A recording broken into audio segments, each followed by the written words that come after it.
Rachel Salant joins us, an animal behavior specialist. Rachel, some not good news about some statistics about homeowners who have animals and are not super prepared with their pets ahead of emergencies.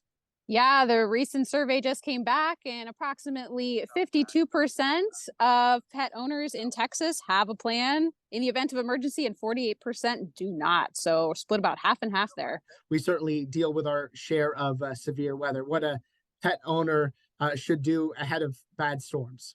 Yeah, absolutely. And bad weather can be anything. Bad weather can be wildfires, right? It can be just extreme heat or extreme cold. There's a lot of examples. It's not just hurricanes. And we don't have to make pet preparedness terribly complicated. It can be as simple as just having a plan. I know with my pets, I like to have a go bag. So I have a corner of a closet that has everything I need in the event that we need to move quickly. So any crates for the appropriate sized animal that we have. I also like to keep canned food and bottled water ready.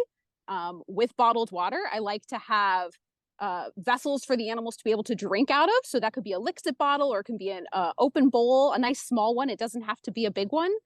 And any medications that you might need in an emergency. I know a lot of pet parents are concerned about how their pet's going to behave in a crate because they're not used to it.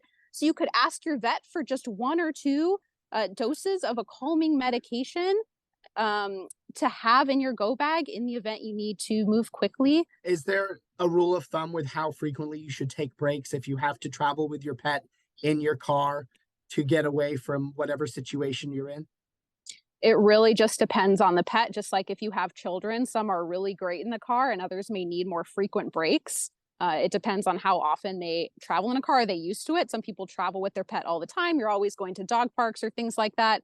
Others, the only time you get in a car is when you're going to the vet. So the car can have a negative association with some pets. So it really just depends. That's why I also like to encourage, in times of non-emergency, it's great to practice with your pet. It's great to build those positive associations with their travel carrier and with going into the car. So those things don't always mean something bad's about to happen. So I really like to recommend that you take out that crate, have it sitting out, have it be like a non-issue in your home, and feed them treats near it, feed them treats in it, and don't force them into it. All right. Rachel Salant, animal behavior specialist. Thanks for joining us today. Hey, thanks for having me.